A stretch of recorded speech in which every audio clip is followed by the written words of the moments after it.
And some people have this with the same ingredients.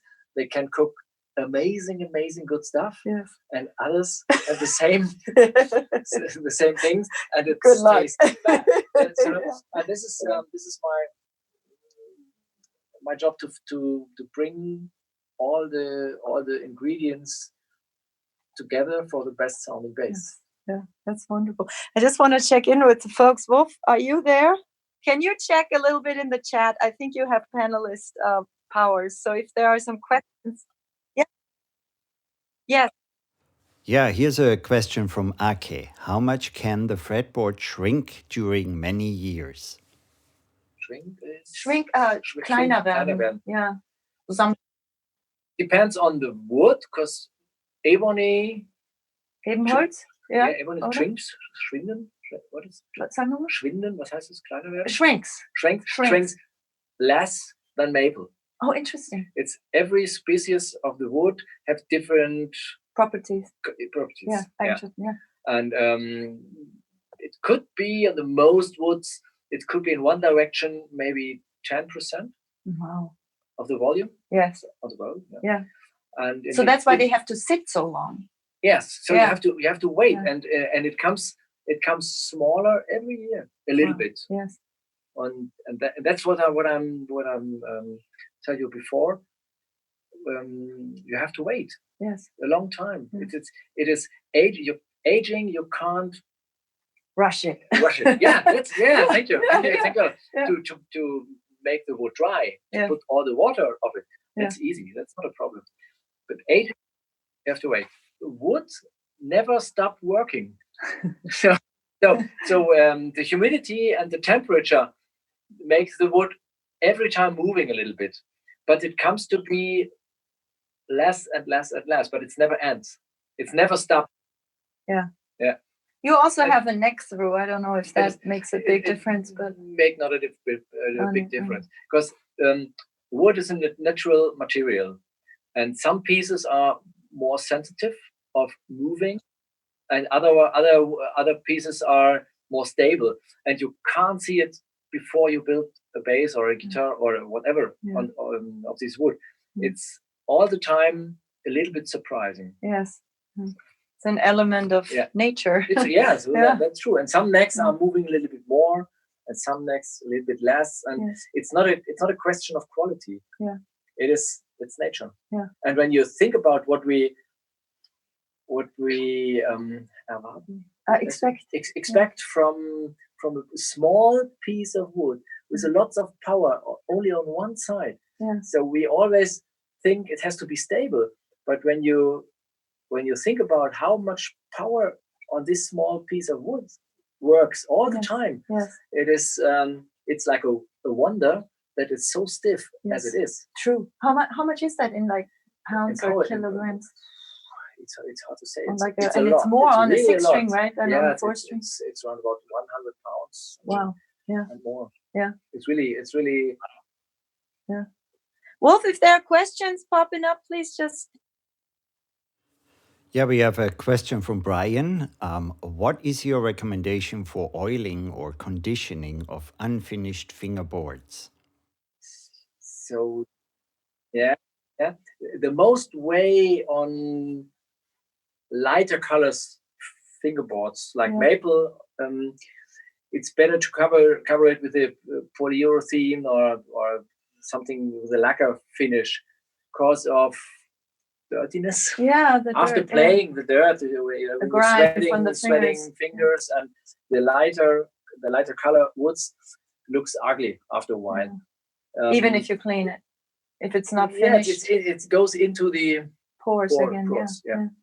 On the darker color woods like rosewood and ebony, usually all the luthiers doing some oil on it, but it's very important. That's my experience, to use some oil that will dry after a while. Mm-hmm. So the most oily polish materials, they are all the time. They keep a residue. Yes, and when you put your strings on it, after a while the strings are gone in a very short time. And is there a brand that you can recommend or that you use? It's not a brand. It's called Leinöl furnace. Oh, linseed oil. Yeah, it's a kind of cooking. You can use it for cooking, yeah. Not you can't use it. It's to prepare this kind of oil. It's a kind of cooking with other materials together. And when you wait 24 hours in the small dip, it is dry. It's completely dry. Yeah. And stiff. And this is a really great protection for fretboards. And you don't have to do it again a few times. You can. That's great. Do it maybe after a few years. You can do some new oil on the fretboard. Yeah. Linseed oil. Okay, great. Thanks for checking. So this is where it starts with the woods, and then what's the next? And I really want to show you like this. Do my best here to move the camera, guys. Oh my gosh! And it's here like nice burl. Is it like this? Yeah, I think so. This is burl and beautiful. And it is ash burl and maple and flake maple, and in totally different qualities and lots of different pieces. These are all covers. These are all tops. Oh, the tops. I mean, tops. Decken. Yeah. Tops and dark ebony and nice walnuts. Yeah. So when you treat this with colors and oils, and this comes to life, right? Yeah. So in this moment, it looks like firewood. Yeah. But I see how it will look after finishing the base. I remember one time we were running around somewhere in a NAMM show, and Gerald would stop at like every fun tree and go, "Oh, that would make a nice little top." Yeah. So ask my wife, when we go out to the forest, I all the time like to have a big saw with me. Oh, you were joking, right? But, oh wow! Yeah, I have a quick question. Yes, go ahead. I looked at many of the pieces of wood that you have lying around, and I noticed that a lot of them have areas where branches come out, and it looks like it's an error in the wood. Are you using all those? Yes, because when you look to all the nice tops, burl tops like poplar or like bird's eye maple, this is all. It's a mistake. It's a nature mistake. Yeah. It's and so like a beauty spot. Yeah. So that's it, and that's where I'm looking for. Because if it's very straight, it's a little bit boring to me. For the necks, it's okay. So it's important for the stiffness and all that.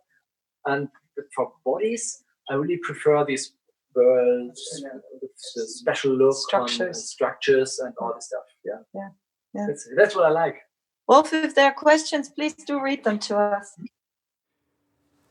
Yeah, here's a question from 839. Have you ever made a base body of bog wood?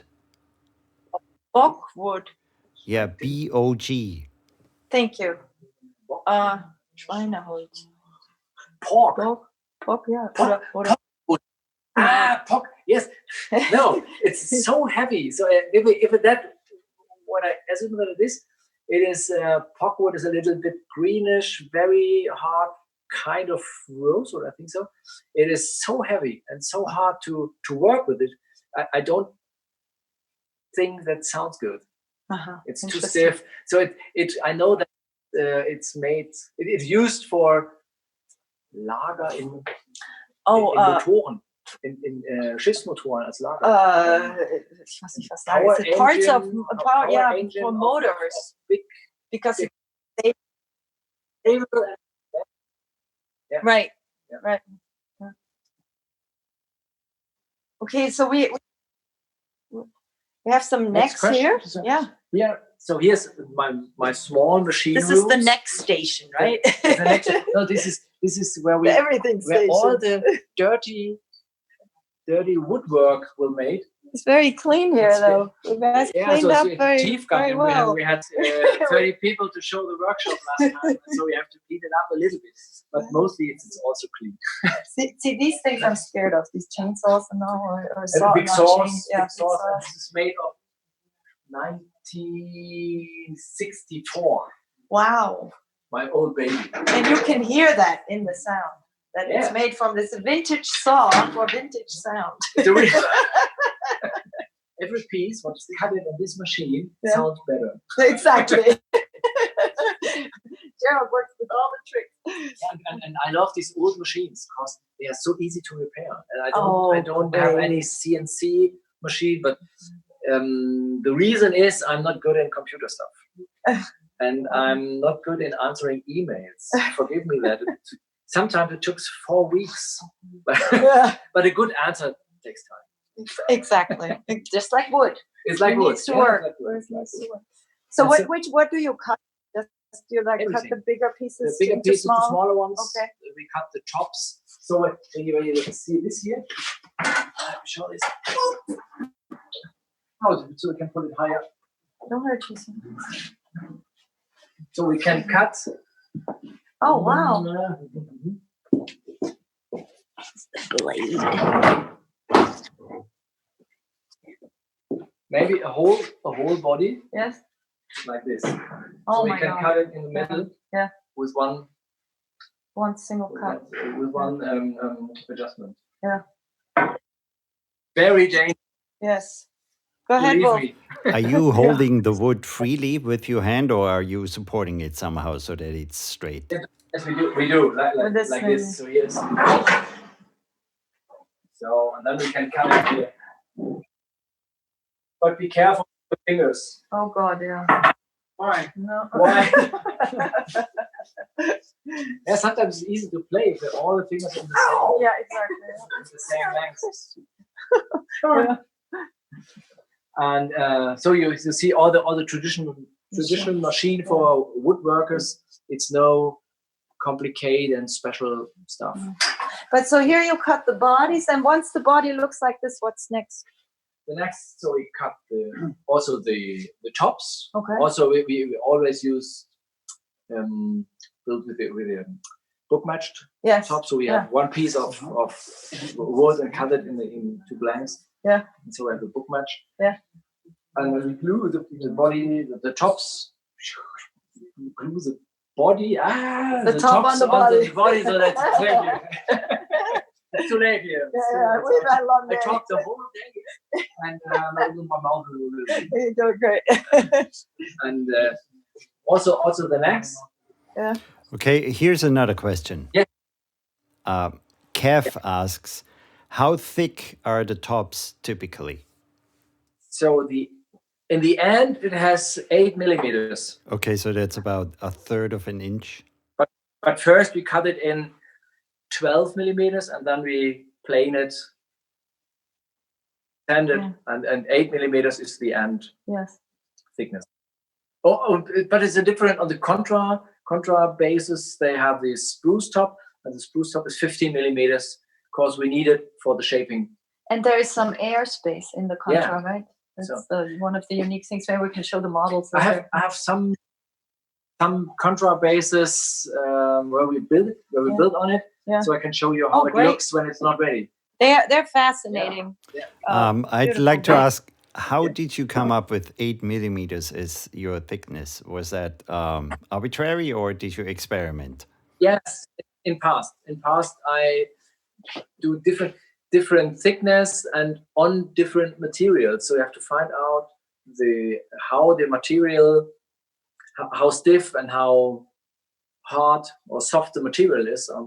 So we have to find out what is the best size of it.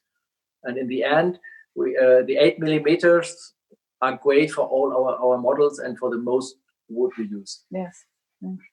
It's experience. Yeah. How many years of experience? 30. 30 years. 30 years business. But before I start my business, I had also experience. The basis was You were an apprentice, right? Apprentice, and I started I heard you started when you were 5. When I was 4. No, before I was born. When I was 14, I built my first bass. Fretless bass, because fret work was too hard. Plus, you get all these extra notes on a fretless. Yes, it works. I played the bass 1 year. Yeah. But next year, officially, you're celebrating. Yes, the 30 anniversary. And we have to find out something special. But it's a surprise. Don't tell the people. Maybe we can ask for ideas. What should we do for 30 years of Marleaux bass guitars? Here's a question from Ake. What is the lightest wood material you can use? I think my bass is so heavy. Titanium? Yeah, it is hard to say. Lots of woods are light, but you have to find, if you use very light wood, you have to find a good construction that works. So what I really like is poplar bird for tops, maybe swamp ash or alder. We have some very light alder that works also great.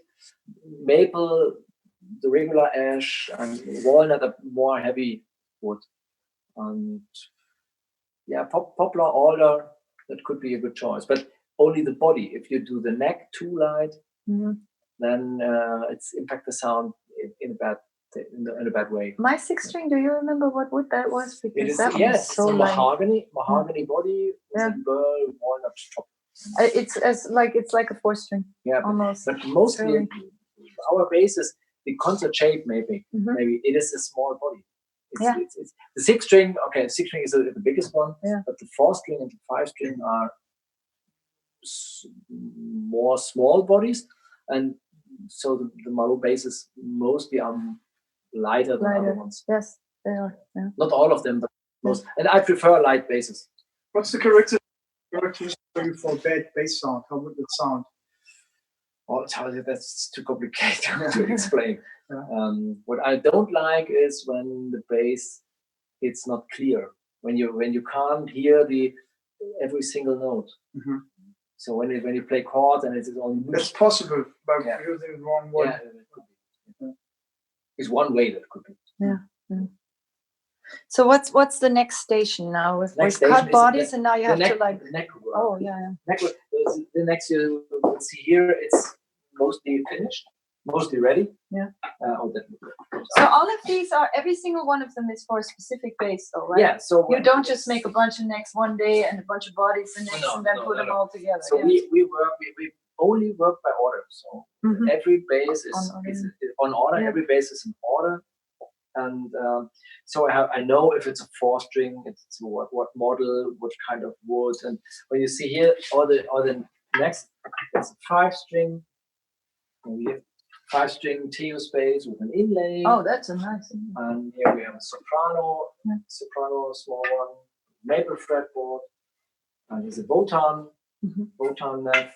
And so you see, this is one run with different models we build at the same time, and it's more comfortable on the way we do. Yes. So you can focus on one step. Yes. So when you look on this side, on the corner there are all our templates. Oh yeah. And we have only one template for the 5-string. And we have only one template for the 4-string, and we have one template for the botan or whatever. Yeah. So if we build different models, so I have all my necks and screw or fix the templates on every neck. Then I can go to the machine and root it out. Yeah. So it's I need less time. Yeah. Then I have to, if I have 10 times the same model, I have to go to the machine, go back, change the template, go to the machine, go back. So it took more time than it's a shortcut. Different models. You have developed so many different models over the years. But evolution. Yeah, evolution. But I mean, it's like I always marvel at your creativity. Like, for example, some of your most famous models, other than the concerts which I play, and the Votans, which are more like the Fender type, right? So I'm a little bit proud of this, because also the concert bass, which I designed 30 years ago, it's not unmodern. Yeah. So you can use it. It is, and the construction didn't change over 30 years. Yeah. And that is really because of it's good. Why fix it if it ain't broke, right? Yeah. Yes.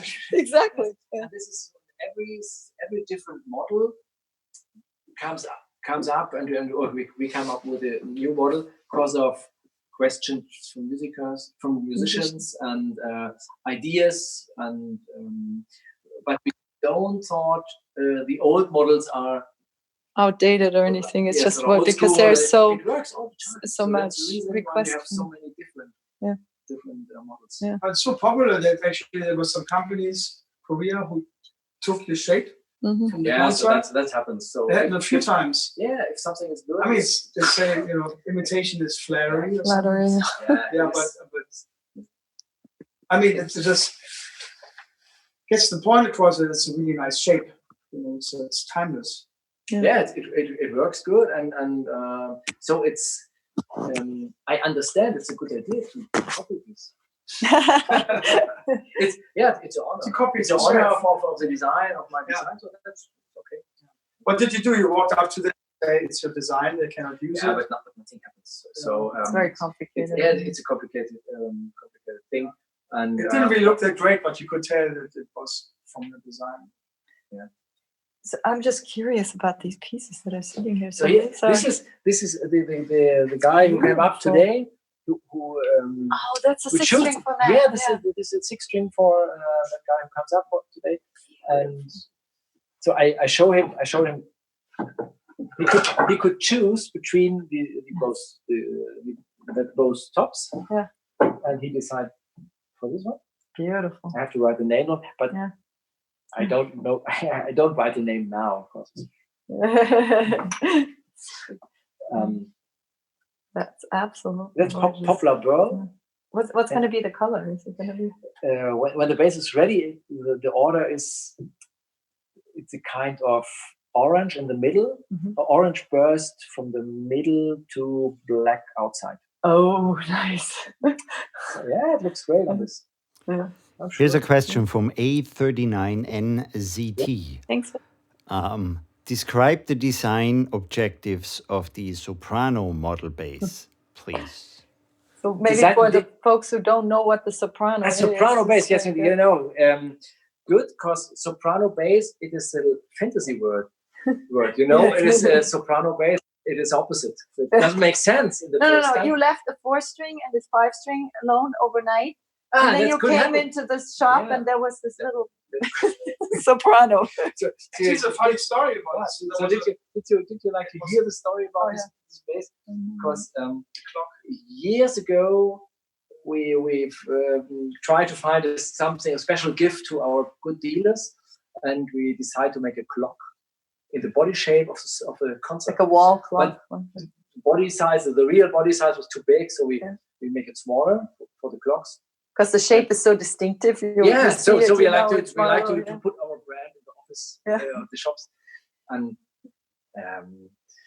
when the first bodies are ready, we build also a clock for our workshop. And after a few times thinking about it, we do some fun and some jokes, and then let's do a neck on this small body and some strings and a special bridge, and so it looks like a bass, like a baby bass. That was the idea. And after 10 minutes we did it.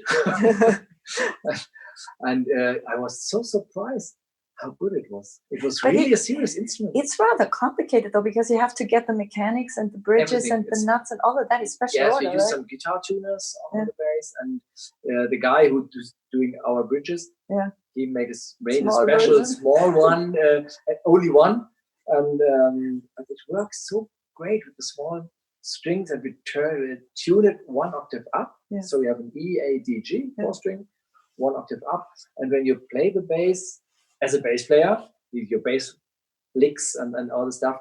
And after 5 minutes playing, you change something. You start to play chords and harmonics and on all this stuff. And it gives you fun in a few minutes. And all the players who try out this bass, they were every time so surprised what they get for inspiration. Yes. What I find what I love so much about the soprano is you start coming up with ideas on the soprano, and because everything is so close together, you can all of a sudden create chords that otherwise you can't do. And then I have to play on the big bass, but then I want to create the same shapes, and you have to like come up with ways to play it. It's really stretched me. And also a good thing, what a good friend, bass player, told me, it is a great instrument for teaching. Yes. So when you have a bass player and you double the same lick, it's one octave up. You hear who plays which line. Yes. So it is also. You told me that. You told me that. Yes. Using all the tricks. Bob K asks, what is the approximate time to complete all the stages from start of bass production to finish? And how many people are involved? Yeah, so we are. I start at least. So we are 5 people in the workshop. So my wife is doing office stuff and some zusammenbauen. Assembly too. Yeah. Zusammenbauen. Montage. Yes. And 4 people are working in the workshop. 3 people are me. So, and when we start with the bass, so we start beginning of the month and end of the month, 12 up to 15 basses are ready. And we built 12 up to 15 basses at the same time. Yes. And it took 4 weeks. But the necks are prepared to glue the necks together. So that is when you the wheel time is a little bit longer because we have to prepare a few pieces to cut all the cut the bodies in blanks. That also took time. Yeah. And take time. Yeah, it takes time. And so in real life you have to think about all these steps before. Yes. Yeah. Now, if somebody ordered a bass and wanted it built in a rush, like as fast as possible, how long would it take you then? The same time, because of gluing stuff together. So every time when we glue something together, it takes 24 hours. Yeah. So we can't work faster. So it takes also, if you build 1 bass or 10 bass, it doesn't matter. Mm-hmm. Interesting. Yeah. Are there also steps where you can't make any dust, like when things are drying, or you have like no? Okay. So that's the reason why we build a few different models at the same time. When we prepare the necks, and it takes time to dry for whatever, then we can work on the bodies, and so we don't have any breaks. Only breaks. Yes. Yeah. Very cool. It's a good system, and it runs well. Yeah. So what's the station? The next station. So here where basses are ready, everything, the dust is gone. Magically. Now we have to go upstairs. Okay. Yeah, that's some contrast. The contrast. Yeah. So the contrast, it's also interesting. We'll show you a finished contra later, right? Yes. These are amazingly interesting basses. The upper part of the contra. So no, it's a violin. It's a violin. That's. It's not blue wood. It's only a tape. It is already finished. So it's to protect it. Yeah. Yes, that's right. So here you can see the hollow side. This is inside of the body, and when the body, this is not it's not the right neck only to show. When the body comes here, and here the other one comes to here, then we have to put the back at least on the body. Yes. But it's not the right neck. Yeah. It's a diva neck. But it's only to show. It is because so this airspace inside, right, is very it makes the sound different, right? Yeah, it gives the sound a little bit more of acoustic flavor. Yes. And when you listen to the bass, every single note, it's so open and rich and deep, and that comes from the choice of wood. Yeah. It's made like an old violin. It's spruce and maple and ebony fretboards, totally traditional violin stuff. And it's you have to check the bass. It's fantastic. What's amazing about those? I did me one. I can show you. It's not ready yet, but it's okay. So we go upstairs again. What always is so amazing to me is how responsive those are for slapping and thumping and the contrast, because they're just super fast. It's amazing. And this model is also very interesting for me. It doesn't matter if it's 4-string, 5-string, 6-string. Yeah. All these different models have the same color of sound. Yeah. It's very close. I'm just looking at the clock. We only have a few minutes left, so I will show you. Look at some of these. How it looks when it's ready. Yes. You see, also the neck inside is hollow, and all the hollow parts are connected through the pickups routings. So we really get the sound can travel in certain ways. Yes. Yeah. That is totally responsive, and I like to show you something special, but it's not available. Oh my God! Nice. See this? Yeah. It's made by an old violin master, luthier master. Yeah, beautiful. Yeah, that's mine. It's not available. Oh, Sorry, guys.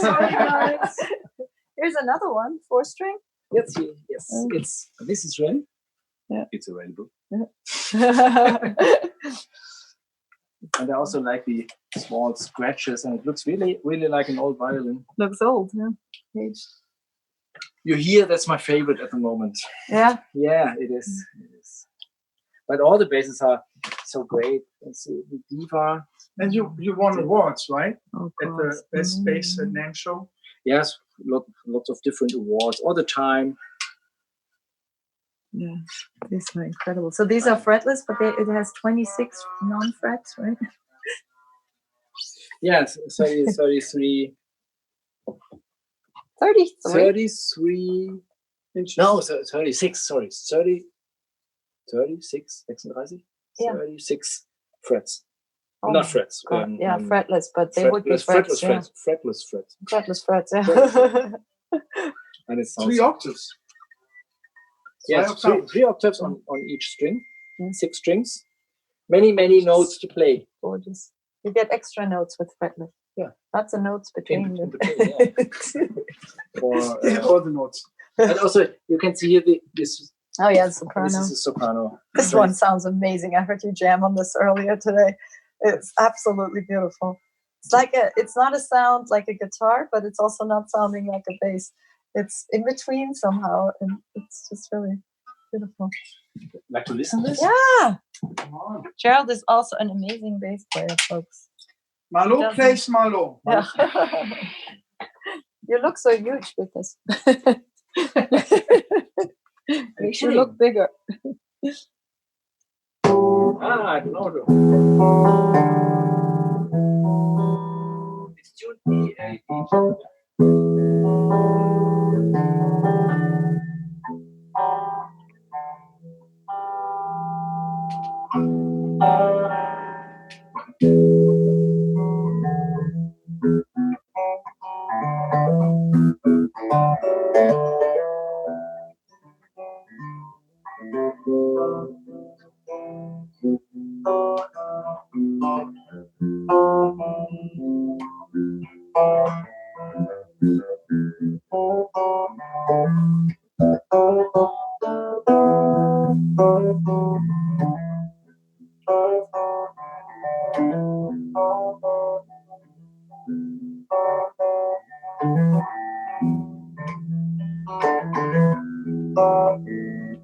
It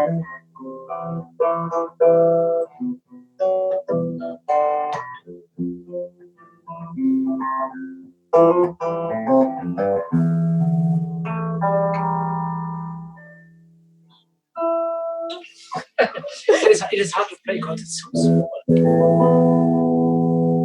It is, but then again, it isn't, right? Because everything's so much closer together. So it's nice. These are chords you never would play those on a regular size bass.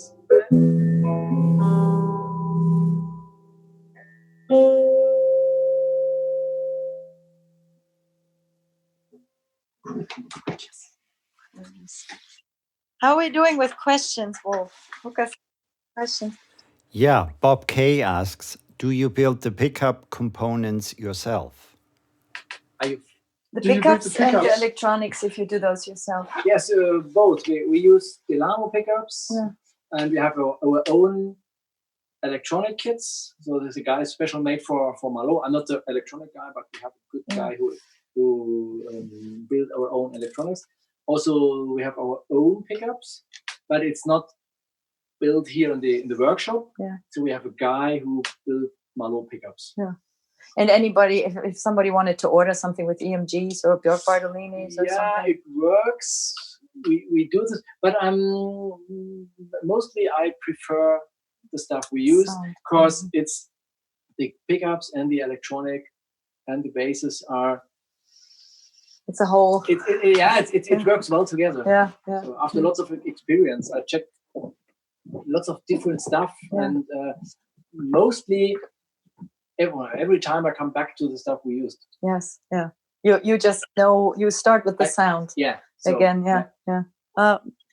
Yeah, here's a question from a little earlier. Can you tell us about the reason for a 0 fret? Oh yeah. Why we do this? Yeah, let's show it to the. Yeah, so that's what we use on every bass. Can you see that? I hope so. I can. So Can you hold it in? I You see better. can. So you see this from the side, so you can see the. You point to the nut and then the 0 fret. Yeah. So where the string connect the 0 fret, it's only a small connecting point. There is where the tone generates. Mm-hmm. And after this, we have the nut for the slots in the nut. It's only to hold the string in the right position. Mm-hmm. But the big benefit on those is we never have any noise noise at the 0 fret, and we have all the time the best action. And the sound is the same. The sound of the open strings are the same as the as the open as well as the fretted. Yeah. Fingered, yeah. Gerald, today at your workshop, you were talking about when you put on fresh strings. You were telling us about some tips and tricks to really get the best sound out of the bass. I was really interested in that. Would you mind repeating that? Yeah, because it's not enough time to show, but I will explain what I mean. When we put the strings on the bass, I have to show it. Otherwise, I can't explain it. Thank you for doing that. I was really very educational for me. So at first time, it's a new string. Beautiful. We have to put the ball end into the bridge, and then I have to cut the right length of the string first. How much maybe 10 centimeters longer than the like 3 or 4 inches, eh? Yeah, 3 inches. 3 inches longer than the winding, where the winding starts. The mechanic after the tuner. Yeah, right. Then I put the ball end off, put the string into the tuner, turn it around twice, and then it's important that the string is torsion. What is the right word? There is no tension, not twisted. No twisted. The string, it's you have to take care that the string is not twisted. Not twisted. And put the ball in. It doesn't matter how the ball ends looks in the end. It doesn't matter, but It's important that the string has no twist. And then you can tighten it. Yeah. Tune it. So, and after tuning, you have to press your thumb on the 0 fret or on the nut, doesn't matter, and also on the back of the saddle on the bridge, because we need a really angle. The string need a kink. A kink. Yeah. So otherwise, there is not an exact point where the strings start to move. Then you get like a chorus thing. Yes, a chorus thing, and the intonation. You can't adjust the intonation, and all you guys will have this experience when you use a tuner, and the tuner makes something weird. That's crazy, yeah. It could be that your string don't give the right signal. Yeah, because the string is just not settled in. It is not. It is not well. Yeah, well put, well strong. Strong. Yeah. That's right. Gerald, this is so fascinating. I can't thank you enough. I also want to, I mean, we could keep talking about the basses forever. I know you have these beautiful bridges that are adjustable where you can set the distance between the strings a little bit, right? And we could talk about the programmable electronic and the other different electronics you offer. 2 years we more need time. Exactly. But thank you so much for being so generous and showing us around and telling us everything about these beautiful, beautiful basses. Christian here, how many of these what basses do you have? 3 Marleaux basses, thanks to you. Yeah, I introduced Christian to to Marleaux. I did good. I don't know, but you changed my life. So, because I wasn't really playing electric bass seriously, I just couldn't find, because I play a lot of upright bass, I was looking for a bass. When I had this, I don't want to mention the name of the brand, but I had this bass, and when I was switching from upright bass to electric on the same gig, the neck didn't feel, it felt right, but it took me always 20 minutes to get really adjusted to the neck. And I was looking for something. I kind of gave up a little bit because there was nothing which really hit my soul. And then you came up to Alaska with Wolf. Yeah. And you brought 3 Marleaux basses, and then I was able to try the concert. Wanted to steal it. You tried to run out. And I tried the concert, and I was like, I grabbed it, and I was like, I hadn't even played a string, but just the way the neck felt, it was immediately felt great. You want to mention some of the bands you play with? Sure. I play currently, one of my main focus is to relaunch and work with the Violin-inspired band, and I have a project with a drummer in Los Angeles, Lance Crane. We play with some great LA musicians. Like we have this project called the Crane Fabian Project with Eric Marienthal, Mitch Foreman, and Mike Miller, who are part of the Steady rhythm section. And we did about 3 CDs. You also did a duo project with another Marleaux bass player, right? Yes, I did a duo project with David Pastorius, David, who I was very lucky. He came a couple of years ago to the NAMM show, and I read about him, and I recognized him. I'm so He's happy. Jaco's nephew, yeah. Jaco had a younger brother. His name is Rory. So Jaco had actually 2 younger brothers, Gary and Rory, and the youngest brother has a son and a daughter, and the son's name is David. And anyway, so he's playing Marleaux bass. He loves it. If you ever go and see David Pastorius videos, look at his Marleaux bass. I don't think he has it even 4 years. It's worn out. Like the whole body, where the fingers are. I don't know how he does it, because he really does not play with a heavy touch, but I think he just plays so much. It's like he has these wear marks on his body, which is amazing. It's a badge of honor, those things. And my friend Brandon, our friend Brandon told me, actually his brand, but he became our friend too. He has the space with him all the time. I'm sure he don't need any sleep. If you play Marleaux, you don't need sleep. You don't need sleep. As a matter of fact, you don't want to sleep anymore, buy him. You guys, it's been an absolute delight. I can't thank you enough. Are there any quick last questions, Wolf? Some short ones, and then I'll very briefly answer and ask Ari about theory. Somebody had a question about theory that I do want to tackle. You should say that you and your husband both play Marleaux bass. Yeah, we're very, very lucky. We have Votans and concerts and soprano. Votans and concerts. 4-string, 5-string for teaching, for book covers. Everything you need. Exactly. Yeah. Everything you need. You build a bass for any need. Yeah. If there are any quick questions, Wolf, then. Yeah, there was another question. Is there any real difference between a string through option versus stringing on a standard bridge? You mean neck through, maybe, eh? No, strings body. So through the body. The body. it is my experience. I can't hear any difference. Yeah, that's my personal experience. Yeah. Maybe some guys will hear a different. I can't. Does it make a difference in building the neck and all that in terms of power for the neck? distribution? There's no. It's need a hole into the body where the strings come through. So you lose a little bit of mass, though. Is that not a problem? It's not.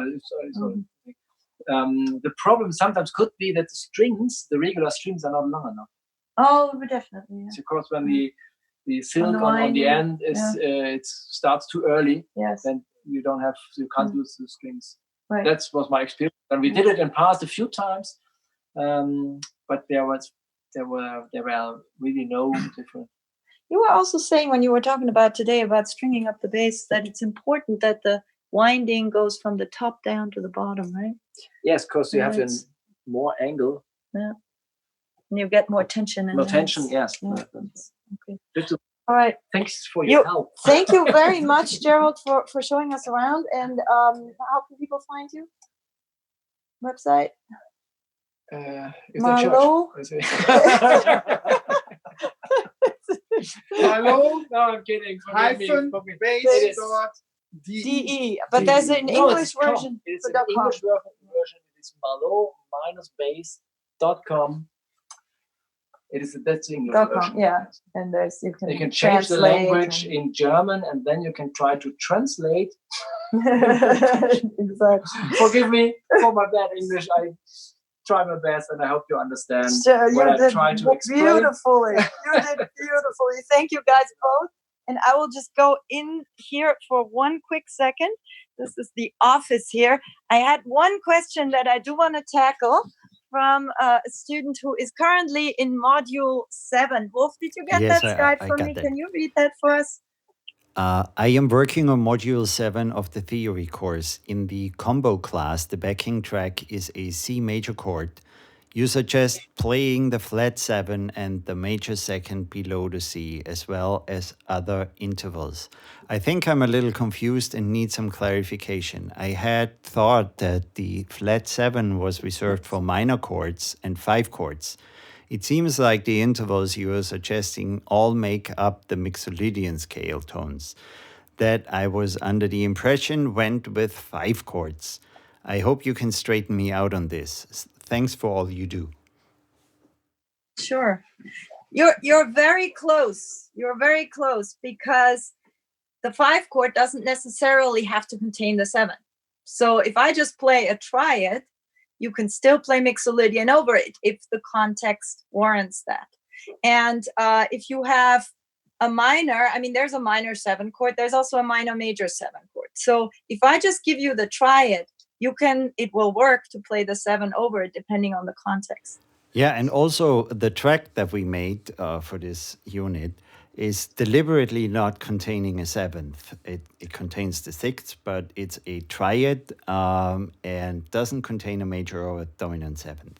Exactly. And you can also experiment with playing the major 7th and then the minor 7th so that you hear the difference in sound.